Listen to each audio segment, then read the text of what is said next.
आपको बता दें कि झारखंड के मुख्यमंत्री हेमंत सोरेन असम विधानसभा चुनाव में अपनी मजबूत भागीदारी बनाए हुए हैं। आज उन्होंने रंगापाड़ा विधानसभा में एक विशाल जनसभा को संबोधित किया और जेएमएम उम्मीदवार के पक्ष में वोट मांगा। सीएम ने कहा कि असम के चाय बागान न सिर्फ राज्य बल्कि देश और दुनिया में प्रसिद्ध हैं। उन्होंने बताया कि पिछली सरकारों ने लंबे समय तक चाय बागान में काम करने वाले मजदूरों और आदिवासी लोगों को सुविधा नहीं दी। उन्होंने आश्वासन दिया है कि अब यहां समाज एकजुट होकर अपने हक के लिए आगे आएगा। सबसे पहले राहुल मन के जोहार कहते जय आदिवासी।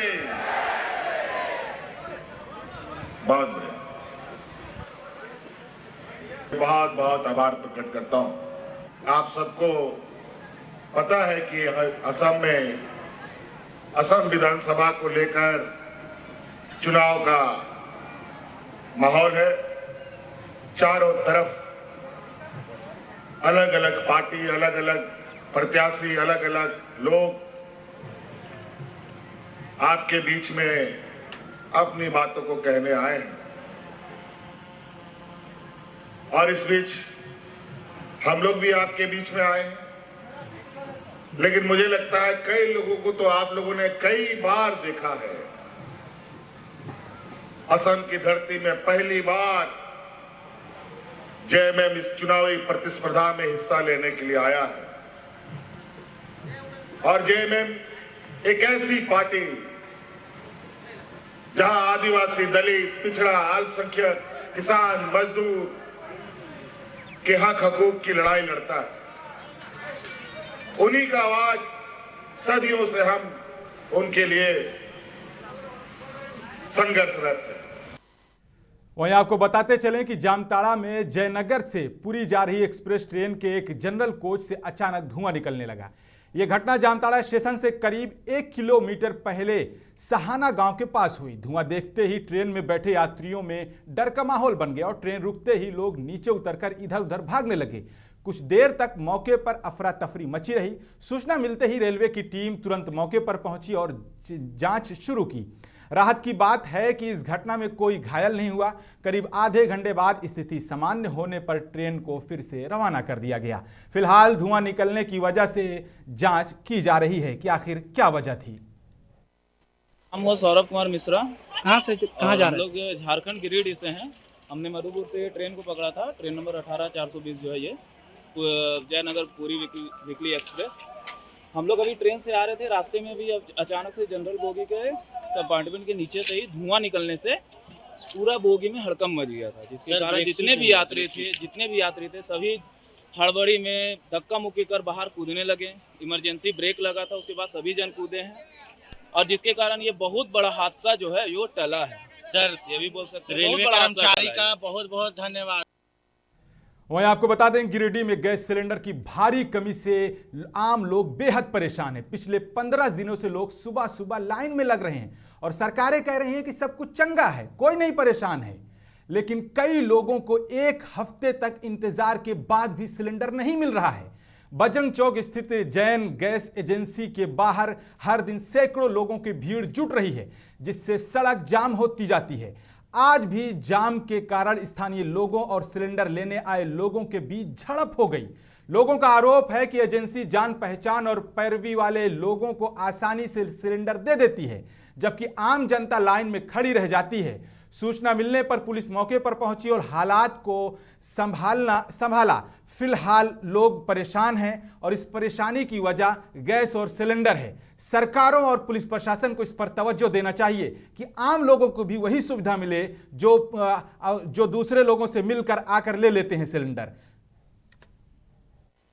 24 तारीख को मेरा मैसेज आया डीएससी और अभी तक गैस नहीं दिया है। जब रोज आते हैं लाइन लगते हैं, लाइन खत्म हो जाए तो बोलता गैस खत्म हो गया। मतलब गैस आपको अभी तो नहीं मिला 24 तारीख। अभी जो गैस वितरण भी जो किया जा रहा है पीछे से, उसमें क्या कहेंगे आप? पीछे से साइड से बेचता है, सब साइड से ब्लैक में बेच रहा, ब्लैक कर रहा। तो प्रशासन से क्या मांग करते हैं आप? क्या चाहते हैं कि इस गैस जैन गैस कंपनी जो इस तरह का बहुत दिक्कत हो रहा है हम लोग को। अभी मारपीट भी हुआ था क्या? इस विषय को लेकर मारपीट भी हुआ क्या? अभी मारपीट हुआ था, पब्लिक मार दिया उसको, इसी को लगा हुआ था उसी में मार दिया उसको। कब से परेशान है आप? 28 तारीख से रोज आ रहे हैं, 4 घंटा लग रहे हैं। 4 घंटा डेली आ रहे हैं? हाँ, तो क्या आज आई लाइन में 4 दिन से आपको नहीं मिला केस? हाँ। कहाँ से आए हो आप? अब पढ़िया था। और 4 दिन से खाली लाइन में ही लगे हैं, लाइन में केस नहीं मिला आपको? कल आना, वहाँ जाते हैं कल आना। 5 बजे से लाइन लगा हुआ है केस लेने के लिए। अब प्लस में रोड जाम हो रहा है, उसमें लोकल पब्लिक लोग में यहाँ लड़ा हो जा रहा है पूरा। केस लेने का और प्लस में अंदर से केस दिया जाता है बहुत कोई को जो जान पहचान पर्सनल अपने।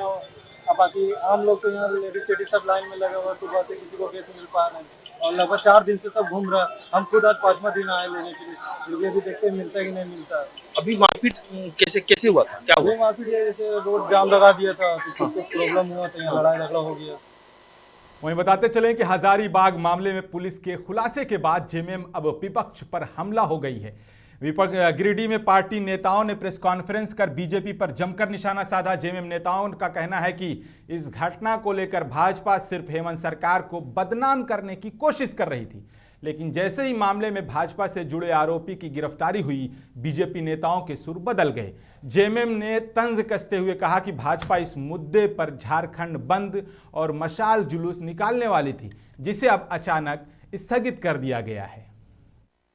झारखंड में भाजपा मुद्दा विहीन है, उसे उसकी राजनीति करने के लिए कोई मुद्दा नहीं बचा है। वो सिर्फ घृणित राजनीति कर रही है। निश्चित रूप से ऐसे लोगों पे सख्त से सख्त कार्रवाई होनी चाहिए और आने वाले समय में ऐसे लोगों को जो भी बड़े नेता भाजपा के परिचय दे रहे हैं उन पे भी कार्रवाई होनी चाहिए। और आने वाले समय में झारखंड मुक्ति मोर्चा ऐसे नेताओं का पुरजोर विरोध करती है। अब जब उसको पूरा झारखंड में कुछ नहीं मिल रहा है, झारखंड में उसका मुखर साफ हो चुका है।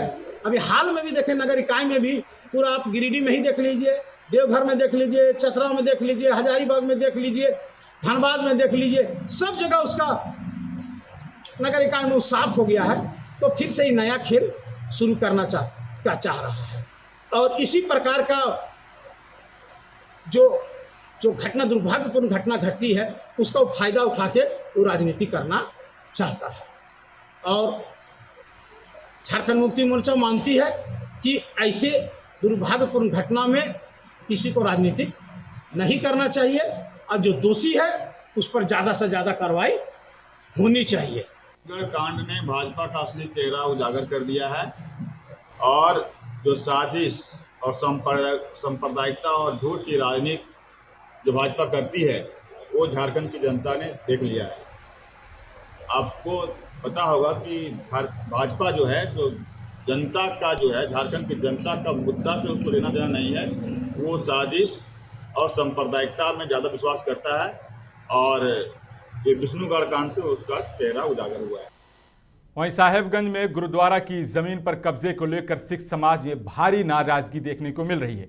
सिख समुदाय के लोग पुलिस अधीक्षक से मिलने पहुंचे और शिकायत दर्ज कराई है।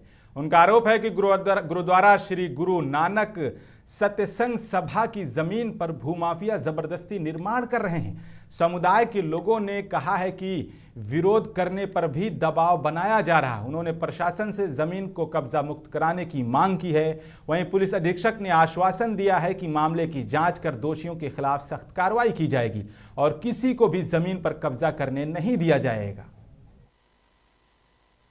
धार्मिक क्षेत्र तालबन्ना गुरुद्वारा स्थित, जहाँ की हमारे प्रथम गुरु और नवें गुरु के चरण पड़े हैं, उस जगह को हम लोग बहुत ही महत्व देते हैं।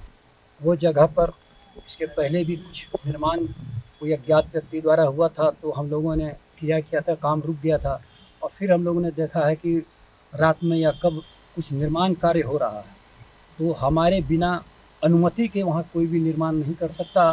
ये हम लोग गुरुद्वारा प्रबंधक कमेटी अमृतसर के अधीन है, तो वहाँ से भी जो भी निर्देश आएगा वहाँ हम लोगों को खबर देना पड़ता है। तो यहाँ कोई भी निर्माण अज्ञात व्यक्ति क्यों करेगा, ये समझ नहीं आया, इसीलिए हम लोग यहाँ कहने आए हैं बस, और हम लोगों का कुछ नहीं कहना। ये कितने पुराने गुरुद्वारा, कितने दिन पुराने? ये हमारे गुरु नानक देव जी के 2 हुए थे, क्या नाम था, जो है जिसको कहते हैं उदासीन अखाड़ा, ये उदासीन अखाड़ा था। और यहाँ एक बहुत संत पहले रहा करते थे, शायद जिनकी गोद में भी हम खेले हैं। तो 50 वर्ष पहले बहुत हरा भरा वहाँ बाग बगीचा काफ़ी था, काफ़ी उसके अंदर खेती हर ज़मीन भी है और इसमें भी कई गाछ लगे हुए थे जो कई कट गए। तो ये बहुत ही पुरातन जगह है जहाँ की सिखों के और हमारे केसरी भाई मानते हैं। वहीं बताते चलें कि किऊल से जमालपुर, भागलपुर, साहिबगंज होते हुए रामपुर हाट तक सफ़र करने वाले यात्रियों के लिए बड़ी खुशखबरी आई है। पूर्वी रेलवे के मालदा डिवीज़न ने 10 अप्रैल से इस रूट पर 2 नई मेमू पैसेंजर ट्रेन चलाने का फैसला किया है। ये ट्रेनें 12 कोच की होंगी और सस्ती और सुविधाजनक यात्रा का विकल्प देंगी। रेलवे अधिकारियों के मुताबिक इन ट्रेनों के शुरू होने से रोजाना सफ़र करने वाले यात्रियों, छोटे व्यापारियों और स्कूल कॉलेजों के छात्रों को बड़ी राहत मिलेगी। इससे क्षेत्र की कनेक्टिविटी भी बेहतर होगी और सफ़र पहले से ज़्यादा आसान होगा। वहीं जामताड़ा के संत एंथोनी विद्यालय में 5वीं जूनियर जिला खो-खो प्रतियोगिता 2026 की शानदार शुरुआत हुई। इस 2 दिवसीय प्रतियोगिता में जिले के अलग अलग स्कूलों की 16 टीमों ने हिस्सा लिया है। कार्यक्रम का उद्घाटन नगर पंचायत अध्यक्ष आशा गुप्ता ने दीप जलाकर किया। अंडर 18 ब्लॉक और बालक और बालिका खिलाड़ियों ने पहले दिन शानदार खेल का प्रदर्शन किया। मुकाबले काफ़ी रोमांचक रहे। इस मौके पर अतिथियों ने खिलाड़ियों को खेल भावना और अनुशासन का संदेश दिया। आयोजन समिति के अनुसार प्रतियोगिता के विजेताओं को समापन समारोह में सम्मानित किया जाएगा।